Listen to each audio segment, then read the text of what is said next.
नमस्कार, जय हिंद, जय Bharat and welcome to Dev talks. This is Adi Achint. मेरे साथ हैं ओमकार चौधरी जी, जिनसे हम पता करेंगे कि ये जो दिल्ली में चीज़ें हुई हैं, नए चीफ मिनिस्टर की घोषणा की गई है और काफ़ी कुछ हो रहा है वहाँ पर। इससे कुछ एक स्ट्रैटेजिक सेंस में बात करते हैं, क्योंकि दिल्ली तो ख़ैर वो हाथ में ही है गवर्नमेंट के, करने की क्या कोशिश कर रहे हैं, उसके बारे में थोड़ी बात करते हैं। और दूसरा चीज़, दिल्ली से मैं सर से जो एक बड़ा सवाल पूछूँगा, जो नेशनल सिक्योरिटी के ऊपर काफ़ी सारी उँगलियाँ उठती थी, उनका क्या होगा? उसके ऊपर भी थोड़ी बात करते हैं। सर जी, नमस्कार, वेलकम टू द शो। बहुत नमस्कार। आपके सभी श्रोताओं को भी, दर्शकों को भी मेरा नमस्कार। पहले ये बताइए सर, ये इनको सडनली ले लिया है गुप्ता जी को, अब कोई पूरा मतलब लोगों को समझ ही नहीं आ रहा रिएक्ट कैसे करें, अच्छा है, बुरा है, नहीं है, क्या है? पता नहीं चल रहा। आप किस नज़र से देखते हैं और ये कोई दूर की चाल है, पास की चाल है, विमेन फेस को आगे लेके आना है, कोई आउटसाइडर चाहिए था, क्या है? क्या हुआ यहाँ पर? आदि जी, हम लोगों को स्मृति दोष है, भारतीयों को।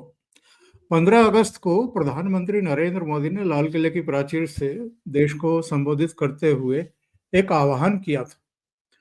उन्होंने कहा था कि हमें, भारतीय जनता पार्टी को, देश भर में 1 लाख ऐसे कार्यकर्ता तैयार करने हैं, ऐसे युवाओं को पार्टी में लेकर के आना है जिनका कोई पॉलिटिकल बैकग्राउंड ना हो, यानी किसी राजनीतिक परिवार से जिनका कोई रिश्ता नाता ही ना हो, नॉन पॉलिटिकल आइडेंटिटी उनकी हो।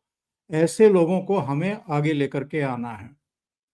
और जब रेखा गुप्ता जैसे लोगों को लेकर के आया जाता है, तो कई बार लोग, क्या है कि उनकी जाति क्या है, वो एक महिला हैं, वो केजरीवाल की जो छवि थी उसको ओवरकम करेंगी, और चूंकि महिला हैं इसलिए आम आदमी पार्टी के बदजुबान प्रवक्ता और नेता उस तरीके से हमला भी नहीं कर पाएंगे। तमाम तरह की बातें करने लगते हैं। लेकिन जो प्रधानमंत्री कभी कभी संदेश देते हैं कहीं कहीं से, उन्होंने लाल किले की प्राचीर से भी दिया। और अभी हाल में हरियाणा और महाराष्ट्र की जीत के बाद भी जब भारतीय जनता पार्टी मुख्यालय में वो संबोधित कर रहे थे, उन्होंने रिपीट भी किया था उस चीज को। तो पहली बात तो ये है कि जिन लोगों के नाम चल रहे थे चीफ मिनिस्टर के चेहरे के तौर पर दिल्ली में नतीजे आने के बाद, उनमें एक तो प्रवेश वर्मा थे और दूसरी रेखा गुप्ता थी। कुछ और नेताओं के भी नाम चल रहे थे, सतीश उपाध्याय का चल रहा था, वीरेंद्र सचदेवा का, विजेंद्र गुप्ता का चल रहा था, मनजिंदर सिंह सिरसा का भी चल रहा था। यानी टेलीविजन चैनलों के पर्दों पर जो डीबिया बनती हैं उनमें 7-8 चेहरे लगा करके ये लोग चर्चा करने के लिए बैठते थे। और उनका वो एक पहले से ही एक पुराना खटराग चला आ रहा है, ऐसे ही करते हैं हर राज्य में, पता सता कुछ होता नहीं है।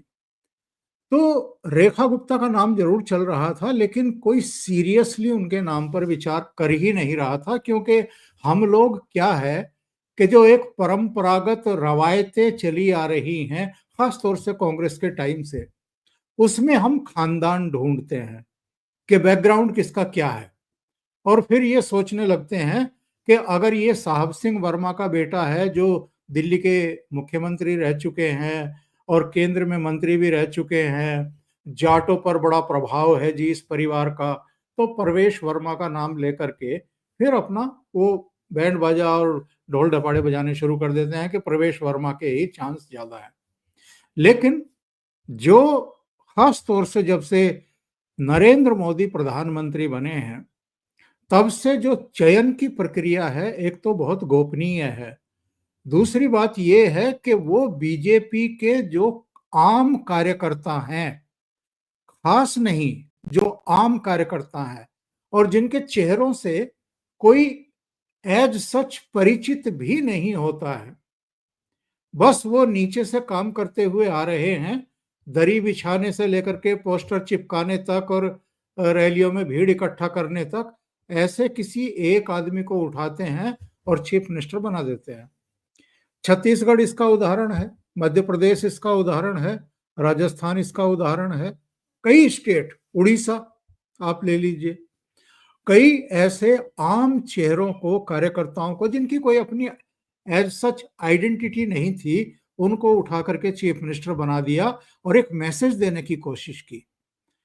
जिस भारतीय जनता पार्टी को कभी बनियों ब्राह्मणों की पार्टी बताया जाता था, या जो अर्बन बेस एक पार्टी कहा जाता था कि शहरों की पार्टी है, आज वहां कई पिछड़े हैं, दलित भी, वहां अति पिछड़े भी हैं, और अलग अलग जो समुदायों को प्रतिनिधित्व करने वाले लोग हैं। अब आप कौन सोच सकता था कि इस देश में वनवासी आदिवासी राष्ट्रपति बनेंगी? एक जाट को उन्होंने उपराष्ट्रपति बनाया।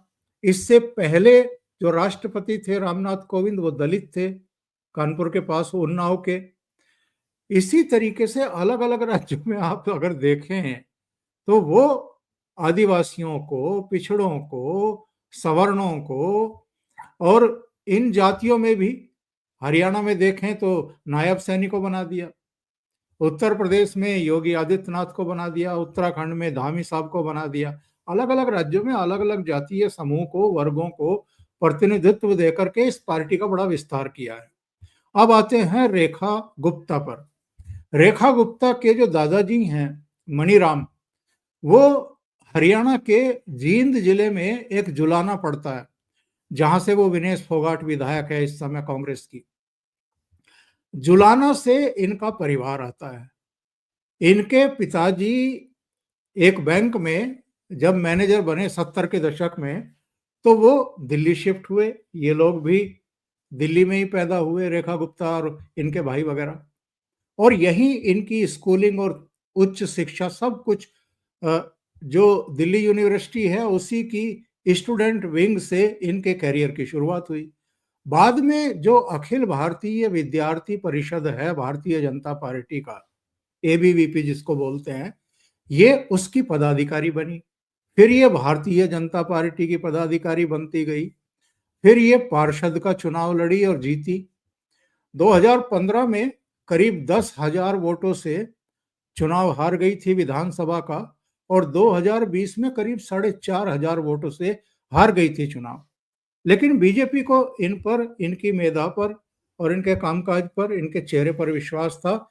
इसलिए एक परिपाटी होते हुए भी पार्टी में कि 2 चुनाव कोई अगर हार जाए तो तीसरी बार उसको टिकट नहीं मिलता, इनके मामले में अपवाद रहा। तीसरी बार भी इनको मौका दिया गया और इस बार ये करीब 29,000 वोटों से जीत गई शालीमार बाग से। तो इनका बैकग्राउंड कोई पॉलिटिकल बैकग्राउंड नहीं है।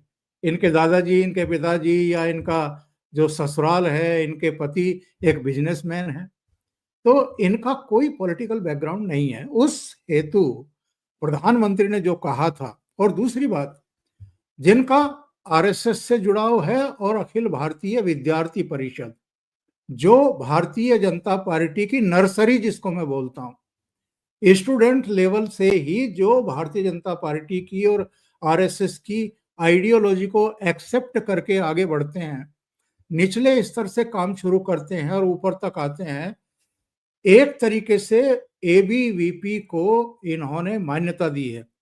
और मैं तो कहीं सुन रहा था, इस समय जितने मुख्यमंत्री हैं, 14 मुख्यमंत्री थे अब तक, अब 15वीं मुख्यमंत्री भारतीय जनता पार्टी की ये हो गई। इन 15 में से करीब 10 एबीवीपी का अपना बायोडाटा रखते हैं, यानी एबीवीपी में काम कर चुके हैं। अगर हम बाकी पार्टियों में देखेंगे, स्टूडेंट्स विंग्स से कितने लोगों को ऊपर लाया जाता है और क्या उनको सम्मान भी दिया जाता है, तो जवाब मिलेगा नहीं। और भारतीय जनता पार्टी और नरेंद्र मोदी की जो सोच है, वो यहीं आकर के एक बड़ा डिफरेंस हमें कराती है, दर्शन कराती है, और उसको होते हुए भी हम देखते हैं। सर, ये आपने बड़ी इंटरेस्टिंग सी बात बोली, इसके बारे में तो काफ़ी हद तक चीज़ें अच्छा है। ग्राउंड लेवल का लीडरशिप को अगर आप मौका देते हो तो there is nothing better than that. एक जो चीज़ ये है, ये काफ़ी तीव्र बोलती हैं। इनकी बोली काफ़ी काफ़ी तगड़ी है। पता नहीं मेरे को क्यों लगा, मैं जब इनके बारे में, मेरे को ऑनेस्टली मेरे को बिल्कुल भी नहीं पता था। ठीक है, मैं इतना देखता नहीं, मेरे को बिल्कुल नहीं पता था, बट जब कल से मैंने जब वीडियोज़ देखने शुरू करे, मैंने बोला भैया ये तो काफ़ी आई मीन खुले में बोलती हैं।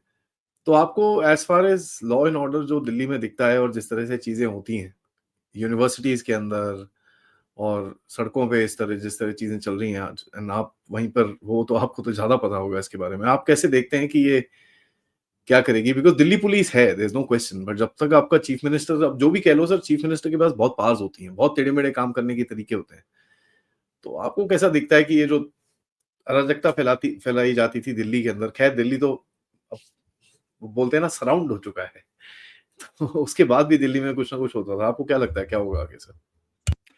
देखिए 2-3 बातें हैं। इनके 3-4 वीडियो वायरल कराए जा रहे हैं। कुछ ट्वीट 2016 का कोई वायरल कराया जा रहा है जिसमें केजरीवाल के बारे में कोई टिप्पणी की थी, और 2016 यानी 9 साल पहले का अ, वो 2016 का ट्वीट ला करके अब वायरल करना पड़ रहा है लोगों को। ये बौखलाहट है। दूसरी बात ये है कि दूसरा एक वीडियो वायरल हो रहा है जिसमें ये महापौर के चुनाव में जिस तरह की हरकतें हो रही थी, तो उसमें माइक वाइक और तार वार उखाड़ते हुए दिखाई दे रही हैं, और उसमें लिखा हुआ है कि फूल फ्लावर मत समझना, फायर हूं मैं। कुछ इस तरह के डायलॉग लिख करके जो है वो किए जा रहे हैं। कुछ इनके इंटरव्यूज वगैरह जिनका आप जिक्र कर रहे हैं कि बहुत तेज तर्रार लग रही है। एक तो जिस तरह की आपदा से दिल्ली गुजरी है पिछले 10-11 साल में, उसमें एक फायर ब्रांड नेता की जरूरत तो थी। और जब इनका नाम सामने आया तो लोगों ने कहा कि भाई महिला क्या जो है केजरीवाल जैसी, और उनकी जो पूरी केजरीवाल एंड कंपनी है जिस तरह की लैंग्वेज का प्रयोग करते हैं, वो तो प्रधानमंत्री के बारे में भी मनोरोगी और कायर और पता नहीं क्या क्या बकवास करते हैं विधानसभा में खड़े होकर के। उनका ये क्या मुकाबला करेंगी। लेकिन जब से वो वीडियो आने शुरू हुए हैं सामने, तो लोगों ने कहना शुरू किया कि यार चैन तो ठीक है, ये तो सही काम करेगी। जहां तक दिल्ली के प्रदर्शन लॉ एंड ऑर्डर की बात है, वो होम मिनिस्ट्री के तहत रहता है। यानी गृह मंत्री के तौर पर अमित शाह उसको देखते हैं, और उनके प्रतिनिधि के तौर पर, राष्ट्रपति के प्रतिनिधि के तौर पर लेफ्टिनेंट गवर्नर उसको देखते हैं। दिल्ली का चीफ मिनिस्टर के अधीन दिल्ली की पुलिस नहीं है और दिल्ली की कानून व्यवस्था नहीं है। ये शीला दीक्षित के समय भी था, ये उनसे पहले सुषमा स्वराज के समय भी था, आतिशी मारलेना के समय भी, केजरीवाल के समय भी, और अब जो रेखा गुप्ता हैं इनके समय भी रहेगा कि दिल्ली पुलिस का डायरेक्ट कुछ लेना देना चीफ मिनिस्टर से नहीं है, और चीफ मिनिस्टर का डायरेक्ट कुछ लेना देना दिल्ली की कानून व्यवस्था से नहीं है। और जब भी कोई घटनाएं होती थी, रेप हो जाते थे या हत्याएं हो जाती थी या कोई गैंग वार टाइप कुछ हो जाता था कचहरी में कहीं भी, तो अरविंद केजरीवाल सबसे पहले कूद करके अमित शाह पर ही अटैक करते थे या एलजी पर अटैक करते थे कि साहब दिल्ली की कानून व्यवस्था का आप लोगों ने कबाड़ा करके रखा हुआ है, दिल्ली पुलिस हमारे हवाले कर दो, ये कर देंगे हम, वो कर देंगे। अब पंजाब पुलिस तो भाई आपके हवाले है, तो पंजाब में क्यों नहीं रुक रहे हैं अपराध, हत्याएं, अपहरण, ड्रग्स और तमाम जो अवैध घुसपैठ और तमाम दूसरी बीमारियां हैं, तो वहां की पुलिस तो आपके ही अंडर में है। वहां की पुलिस पर तो अमित शाह का या दिल्ली के एलजी का कोई कंट्रोल नहीं है, या पंजाब के राज्यपाल का कोई कंट्रोल नहीं है। तो वहां रोक लो, वहां कर लो जो कुछ करना है, तीर चला लो, लेकिन वहां नहीं करेंगे। यहाँ इनको पुलिस चाहिए थी। तो मुझे लगता है कि जो भी दिल्ली में, दिल्ली चूंकि देश की राजधानी भी है आदि जी, तो यहाँ की अपनी कुछ प्रॉब्लम्स हैं और अपनी सेंसिटिविटी भी है, और राष्ट्रीय सुरक्षा से जुड़ा मुद्दा भी है, और यहाँ पर सुप्रीम कोर्ट भी है, यहाँ हाई कोर्ट भी है, यहाँ दुनिया भर के देशों के राजदूत, उच्चायोग, महावाणिज्य दूतावास, सभी कुछ है, इंटरनेशनल मीडिया भी है यहाँ पर। तो उस हिसाब से इसका एक अपना विशेष स्थान है। तो देश की कैपिटल है, तो फिर दिल्ली की जो लोकल गवर्नमेंट है, जो केंद्र के अधीन ही काम करती है, और जिसके दायरे में कुछ ही चीजें दी गई हैं, उसको दिल्ली पुलिस या सिक्योरिटी नहीं दी जा सकती। वो सेंट्रल गवर्नमेंट ही उसको देखेगी, होम मिनिस्ट्री ही उसको देखेगी, ऑब्जर्व करेगी, और उसी की जिम्मेदारी भी बनती है। हम और आप तो जानते हैं, आप तो बहुत अच्छे तरीके से जानते हैं, दिल्ली पर कितने आतंकवादी हमले हो चुके हैं और पार्लियामेंट पर आतंकवादी हमला हो चुका है, जो मतलब लोकतंत्र का सबसे बड़ा मंदिर माना जाता है। तो उस पर भी जब अटैक हो चुका, सुप्रीम कोर्ट परिसर में, हाई कोर्ट परिसर में अटैक हो चुके, इंडिया गेट पर, इंडिया गेट कह रहा हूँ, कनॉट प्लेस पर हो चुके, बहुत जगहों पर हो चुके।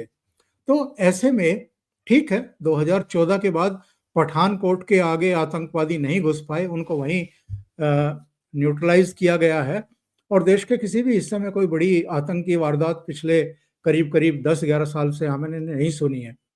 लेकिन दिल्ली चूंकि देश की राजधानी है, इसलिए भी जो दिल्ली पुलिस है या जो सेंट्रल फोर्सेस हैं, जो खुफिया तंत्र है, वो चाहे रॉ का हो, आईबी का हो, मिलिट्री इंटेलिजेंस हो, या दिल्ली पुलिस का ही खुफिया विभाग क्यों ना हो, वो सब सेंटर के अधीन ही काम करता है, और कुछ हद तक उसकी निगरानी एलजी करते हैं या सीधे होम मिनिस्ट्री करती है। जी सर, एक और जो अभी आपको क्या लगता है, ये जो बचे-खुचे लोग हैं वहाँ पर दिल्ली में, जो इनकी पार्टी के हैं, इनके साथ क्या होगा अभी?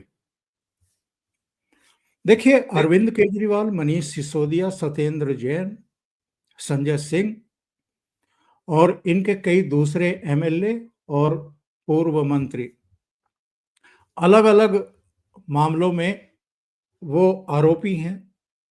कुछ मामलों में चार्जशीट अदालतों में ऑलरेडी दाखिल हो चुकी है। शराब घोटाले में ही अब तक जो पूरक जितने आरोप पत्र दाखिल हुए हैं, उनकी संख्या करीब 7 या 8 है। उनमें ट्रायल शुरू होंगे। अरविंद केजरीवाल भी, मनीष सिसोदिया भी, संजय सिंह भी, विजय नायर समेत, और उधर वो साउथ में केसीआर की बेटी के कविता, ये सब जमानत पर बाहर हैं। सत्येंद्र जैन जो इनके स्वास्थ्य मंत्री हुआ करते थे, वो एक मनी लॉन्ड्रिंग के मामले में जो 2015-16 का था, कलकत्ता से कुछ एक हवाला कंपनी के जरिए, नेटवर्क के जरिए कुछ बड़ा लेन देन हुआ था, काले का सफेद किया गया था, उस मामले में उन पर भी आरोप पत्र दाखिल हो चुका है। इसके अलावा आदि जी करीब 7-8 केस हैं जिनमें अभी जांच चल रही है और जो कंक्लूजन पर पहुंचने वाली है। अभी राष्ट्रपति जी ने सत्येंद्र जैन के ऊपर एक मनी लॉन्ड्रिंग के मामले में ईडी को मुकदमा चलाने की इजाजत दे दी है। इससे पहले मनीष सिसोदिया के मामले में, अरविंद केजरीवाल के मामले में ईडी को ये परमिशन मिल चुकी है। तो सारी बाधाएं खत्म हो रही हैं, कानूनी पछड़े खत्म हो रहे हैं।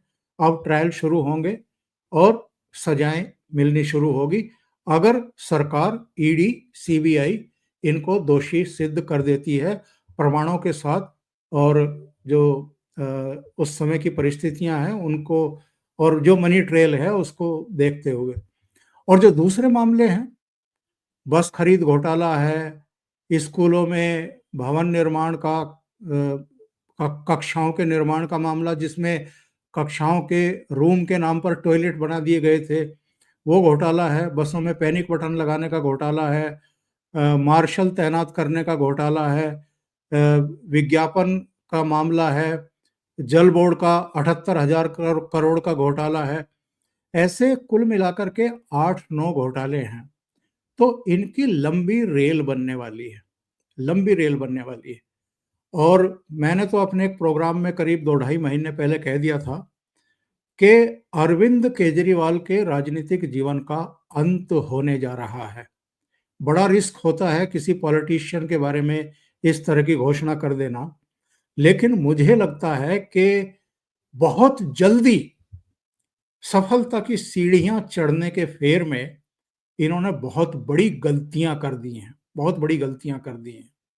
और अगर इनको ये गलतफहमी ना होती कि अब तो मैं और मेरा परिवार, मेरा खानदान, मेरे माता-पिता सब आजीवन शीश महल में ही रहने वाले हैं, हमें कौन हटाने वाला है, पिछले दिनों विधानसभा में इन्होंने कह भी दिया था कि मोदी जी, इस जन्म में तो आप दिल्ली में हमें हरा नहीं सकते, आपको दूसरा जन्म लेना पड़ेगा।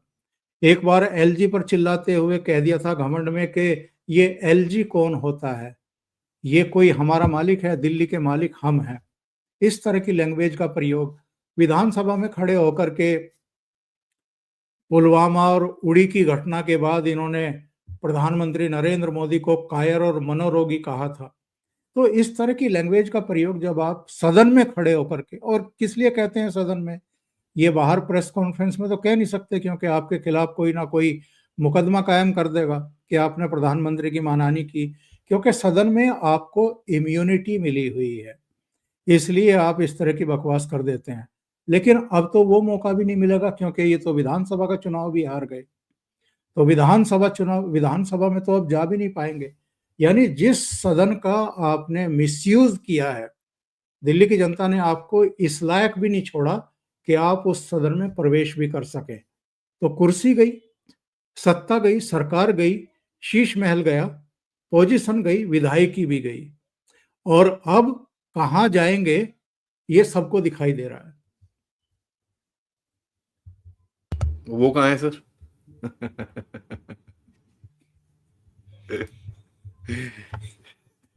पंजाब जाएंगे, पंजाब में होगा वीक, है ना? क्या एडिशनल चीफ मिनिस्टर पंजाब बन जाएंगे वो भी। नहीं sir, thank you so much sir, आपने बड़ा अच्छा इंसाइट दिया। लेकिन आई होप जो खेल खेला है वो अच्छा है, और अगला चुनाव अभी बिहार का आएगा, तो कई लोग तो बोल रहे हैं बिकॉज बिहार की इतनी पॉपुलेशन है दिल्ली के अंदर, उसके हिसाब में तो आप बिहार का भी अंदाजा लगा ही सकते हो क्या होने वाला है। तो ये साल तो खैर चुनाव तो कुछ दिखता नहीं है, और बड़े आराम से निकलेगा। अगले साल में काफी सारे चुनाव हैं एक साथ, तो फिर देखेंगे अभी क्या होता है। बिहार है, बिहार के बाद फिर पश्चिम बंगाल, असम, फिर तमिलनाडु, अभी ये सिरे से हैं। तो जी आगे की चुनौतियां कड़ी हैं, लेकिन जिस तरह की प्रतिक्रियाएं पश्चिम बंगाल से आ रही हैं, महाकुंभ को मृत्यु कुंभ बता करके जो अपना डर प्रकट कर रही है ममता बनर्जी, उनको लग रहा है कि ये क्या हो रहा है। हरियाणा में जीते, महाराष्ट्र में जीते, दिल्ली में जीत गए, अब बिहार का नंबर है, फिर अगला चढ़ाव इनका पश्चिम बंगाल में ही होने वाला है, यानी निशाने पर मैं ही आने वाली हूं। और याद रखें, 15 साल की एंटी इनकम्बेंसी बहुत बड़ी होती है आदि जी। 15 साल उनको चीफ मिनिस्टर बने हुए हो जाएंगे जब पश्चिम बंगाल में विधानसभा चुनाव होगा। तो इसलिए ममता बनर्जी का भी डर हमें दिखाई दे रहा है। Interesting sir, thank you so much sir आपके टाइम के लिए, एंड आपने जो एक पूरा सेंस बना के दिया, थैंक यू सो मच। अगली बारी मिलेंगे, नमस्कार। जी जी, नमस्ते।